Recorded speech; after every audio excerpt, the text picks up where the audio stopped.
ఈ cinema flop అవడానికి ముఖ్యమైన కారణాలు 3 ఉన్నాయి. ఓకే. సూపర్గా సెలెక్ట్ చేసినావు. ఈ సినిమాలో నిజంగా ఆ 3 లేకుండా ఉంటే సినిమా పక్కా బ్లాక్ బస్టర్ అయ్యేది. కథ, screen play, dialogues, direction, with music director కూడా ఆయనే అనమాట. అవును, అంతా రాఘవ లారెన్స్ అంటే ఇంకా ఎలా రాశారు ఏఆర్ రెహమాన్ బతకనీరా.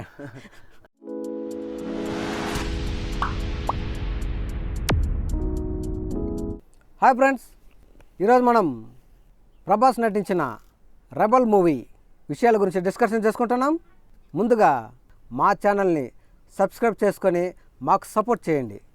రెబల్ ఈ సినిమాలో ప్రభాసు, తమన్నా, దీక్షా సేతు హీరో హీరోయిన్స్గా నటించిండ్రు. ఓకే. అలాగే కృష్ణంరాజు గారు ఒక ముఖ్యమైన పాత్రలు నటించిండు. ఓకే. ముఖేష్ ఋషి విలన్ క్యారెక్టరు. అయితే ఈ సినిమా ఫ్లాప్ అవడానికి ముఖ్యమైన కారణాలు 3 ఉన్నాయి. Okay. 1 comedy, 2 flash back, 3 climax fight. సూపర్గా సెలెక్ట్ చేసినావు. ఈ సినిమాలో నిజంగా ఆ 3 లేకుండా ఉంటే సినిమా పక్కా బ్లాక్ బస్టర్ అయ్యేది. నిజంగా పర్ఫెక్ట్ ఆన్సర్. ఇప్పుడు ఆల్రెడీ రెబల్ స్టార్ కృష్ణంరాజు అంటారు, రెబల్ స్టార్ ప్రభాస్ అంటారు. ఆయనకున్న ఒక బిరుదు పైన సినిమా చేస్తున్నప్పుడు ఎంత బాగా తీసి ఉండాలా. టైటిల్ కూడా అదే టైప్లో డిజైన్ చేసి ఉంటారు. పవర్ఫుల్గా ఉంటుంది టైటిల్ కూడా. కానీ ఒక ప్లేస్ నుంచి ఇంకో ప్లేస్కి పోతాడు అనమాట ఆయన. స్టోరీ పరంగా చెప్పాలంటే ఒక ప్లేస్ నుంచి ఇంకో ప్లేస్కి పోతాడు. ఎందుకు వచ్చిండు, ఎవరి కోసం వెతుకులాడుతుండే అనేది బ్రహ్మానందకి కూడా కొంచెం ఆశ్చర్యం కలిగిస్తుంటుంది. తర్వాత విలన్ కోసం వెతుకులాడుతుండ అని చెప్పేసి తెలిసిపోద్ది. అయితే ఆ మధ్యలో చేసి ఆ బ్రహ్మానంద కామెడీనే బ్రహ్మానందం కామెడీ, కోవేశ్వర్ల కామెడీ తట్టుకోలేం, అస్సలు తట్టుకోలేం. అది తీసేసున్నా చాలు. అది తీసేసి ఉండాల్సింది. తర్వాత మంచి సాంగ్స్ ఏమైనా ఉండయా? దీపావళి సాంగ్ ఒకటి బాగుంటుంది. కొంచెము మ్యూజిక్ డైరెక్టర్ కూడా ఆయనే. కథ, screen play, dialogues, direction, with music director కూడా ఆయనే అనమాట. అవును, అంతా రాఘవ లారెన్స్. అంటే ఇంకా ఎలా రాశారు ఏఆర్ రెహమాన్ బతకనీరా. అంతా ఆయనే చేస్తుంటాడు. బ్యాక్గ్రౌండ్ మ్యూజిక్ బాగానే ఉన్నా సాంగ్స్ మాత్రం బాగోవు. దీపావళి సాంగ్ కొంచెం బాగుంటుంది. క్లైమాక్స్లో వచ్చే మా సాంగ్ పర్లేదు. దీపావళి సాంగ్ బాగానే ఉంటుంది. సో ప్రభాస్ యాక్టింగ్ ఫస్ట్ హాఫ్లో బాగుంటుంది. సెకండ్ హాఫ్లో అమాయకుడిగా నటిస్తారు చూసినవా, అది చూడలేము అసలు. ఆ ఇంట్లో నటించే సీన్ అయితే ఇంకా అస్సలు చూడలేము. నాన్నగారు అని చెప్పేసి ఒక మాదిరిగా పోతాడు చూడ, అది చూడలేము. అది జనాలు బోర్ కొట్టేస్తుంది అనమాట. అప్పుడు ఆ సీన్ మోస్ట్లీ జాతరలో ఫైట్ కోసం, ఆ ట్రాన్స్ఫర్మేషన్ చూపించడం కోసం ఇక్కడ ఏమో అట్లా చేపించిండేమో కానీ అది అసహ్యంగా అయిపోయింది మనకి. మామూలుగా వేరే రకం కూడా పెట్టుండొచ్చు. మరీ అంత అమాయకుడిగా ఛత్రపతిలో గంభీరంగా కనిపించిన ప్రభాస్ని తీసుకొచ్చి ఈ విధంగా చూపించడం కరెక్ట్ కాదు. మళ్ళీ దాంట్లో డాన్స్ వేరే, ఆయన అలీ గారు డాన్స్ మాస్టర్, ఈయన డాన్స్. అలీ గారు వచ్చిన తర్వాత ఆ డాన్స్ అస్సలు చూడలేము. అలీతో కామెడీ ఉంది అనుకుంటే అది ఇంకా వరస్ట్గా ఉంటుంది అనమాట. అదే మెయిన్ సినిమాకి ఎక్కడైనా కామెడీ ప్లస్ కావాలి కానీ రెబల్లో మాత్రం కామెడీనే మైనస్ అయింది. వర్షం సినిమాలో ఒక రకం కామెడీ ఉంటుంది, ఛత్రపతిలో వేణుమాధవ్ కామెడీ ఉంటుంది. అవి కదా కామెడీలు అంటే. అది కదా. సేమ్ బాహుబలిలో కూడా సుబ్బరాజు లైట్గా కామెడీ పెట్టుంటాడు అక్కడక్కడ, అది బాగానే ఉంటుంది. ఇది ఏ కామెడీ అని తెలియలేదు. ఇటు కోవేశ్వరంలో బ్రహ్మానందం బాగలేదు, ఇటు చూస్తే అలీ కామెడీ బాగాలేదు, అలీ చేసే కామెడీ బాగాలేదు. మెయిన్ నువ్వు చెప్పినట్టు సినిమాని పడుకోబెట్టేయడానికి కారణమే ఈ 3: ఫ్లాష్ బ్యాక్, ఆ కామెడీ, ఆ క్లైమాక్స్ ఫైట్.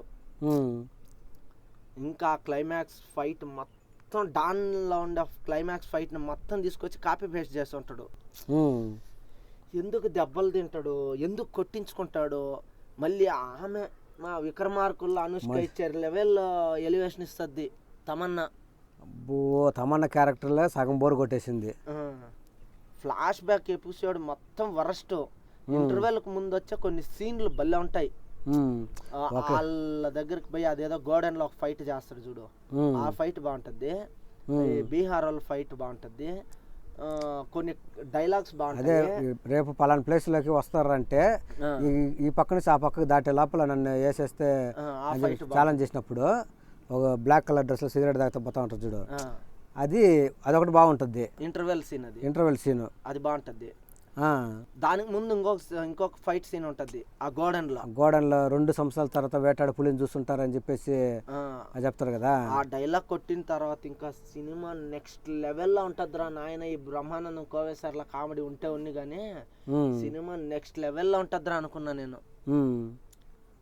ఫ్లాష్ బ్యాక్ వచ్చింది కానీ పల్లెటూరులో కోటు సూట్ వేయించాలనే థాట్ ఎలా వచ్చిందంట రాఘవ్ లారెన్స్కి? అంటే డబ్బులు జమీందారులు ఆయన మాత్రం వైట్ లో ఉంటాడు, మళ్ళీ బ్యాక్గ్రౌండ్ లో ఉన్న అతని మనుషులంతా బ్లాక్ కోట సూట్ లో ఉంటారు. అదే కృష్ణరాజు గారికి ఒక పల్నాటి పౌరుషము, ఒక నాయుడు గారి కుటుంబము, అలాంటి గెటప్లు సెట్ అవుతాయి. అదే గెటప్ వేసి కనీసం కాపీ పేస్ట్ అన్నట్టు ఉన్నా పర్లేదు, అదే గెటప్ వేసి ఇక్కడ ఊరికి ఒక పెద్ద మనిషి గానో కనీసం ఏదో ఒక పోలీస్ ఆఫీసర్ గానో ఏదో పెట్టేసున్నా సినిమా ఖచ్చితంగా హిట్ అయ్యేదనా. ఆ ఫ్లాష్ బ్యాక్ మొత్తంలో ఏదో కొంచెం ఊపిరి పోసిందంటే ఆ జాతర ఫైట్ ఒకటి బాగుంటుంది. తర్వాత కృష్ణరాజు గారిని చాలా సింపుల్గా చంపేస్తారు. కృష్ణరాజు గారి గెటప్ కానీ కరెక్ట్గా చేంజ్ అయ్యి ఉంటే బాగుండేది. ఆయన గెటప్ అసలు చూడలేము మనము. ఆయన ఇంతకీ ఏం చేసిండు జనాలకి? ఏం చేయడు అంటే ఏదో ఒక అమ్మాయిది ప్రాబ్లం వస్తే పోలీస్ ఆఫీసర్ని కూడా చూడకుండా తమ్ముడు కొడుకుని భయంకరంగా కొడతారు కదా పోలీస్ స్టేషన్ లోపలికి పోయి. ఆ కోపం పెట్టుకుని కదా ఊరి నుంచి దూరంగా వెళ్ళేస్తాడు అనమాట పోలీస్ ఆఫీసర్ని. ఆయన కోట్ వేసుకున్న పెదరాయడా ఆయన. చూద్దాం, కనీసం రెబల్ పార్ట్ 2 అయినా మంచి సినిమా పెడతాడేమో అనేసి ఆశిద్దాం. లారెన్స్ గారి మీద నమ్మకం పెట్టుకొని ఉండండి. కాంచనా సిరీస్ టైప్లో రెబల్ సిరీసా? కాంచనా 2 చేసినప్పుడు రెబల్ పార్ట్ 2 చేయడం తప్పులేదు. సినిమా కంటెంట్ బాగానే ఉంటుందనా, పాయింట్ స్ట్రాంగ్ గానే ఉంటుంది. కానీ ఫ్లాష్ బ్యాక్ లా ఆయన ఇంకా వేరే ఏదైనా చేసి ఉండాల కృష్ణంరాజు గారు. ఆయన వేరే ఇంకా ఏదైనా కొన్ని విషయాలు చేసి అప్పుడు విలన్స్ చంపేసి ఉంటే అప్పుడు ఓకే. నాకు ఆ గోడన్లకు పోయి నేను 2 సంవత్సరాల ఆకలితో ఉన్న సింహాన్ని అంటాడు తెలుసా, అక్కడ నాకు నిజంగా సరిగ్గా పెట్టుండు. ముందునే రాఘవ్ లారెన్స్ పవర్ఫుల్గా ఉంటాయి నా ఫ్లాష్ బ్యాక్లో, స్ట్రాంగ్గా పెడతాడు. ఆ టైప్ ఏదో పెడతాడు, పవర్ఫుల్గా ఉంటుంది ఇంకా అనుకున్నా.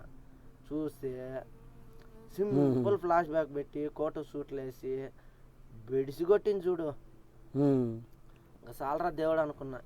సినిమా ఫ్లాప్ అవడానికి మెయిన్ అదే కృష్ణరాజు గారి గెటప్ కూడా కరెక్ట్గా లేకపోవడం వల్ల ఆయనకు ఒక స్టోరీ లేదు, డెప్త్ లేదు ఫ్లాష్ బ్యాక్లో.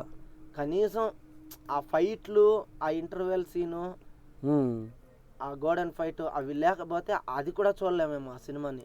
ఫస్ట్ షోకే ఎత్తేసి ఉండేవాళ్ళు, మార్నింగ్ షోకే బయటకు వచ్చేసి వాళ్ళు అందరూ. అవి లేకపోతే ఇంకా సినిమా అటర్ ఫ్లాప్ అయ్యేది. ఓకే ఫ్రెండ్స్, మేము చేసుకున్న రెబల్ గురించి డిస్కషన్ మీకు నచ్చినట్లయితే మా ఛానల్ని సబ్స్క్రైబ్ చేసుకుని ఈ వీడియోని లైక్ చేయండి. Thank you so much. Thank you friends.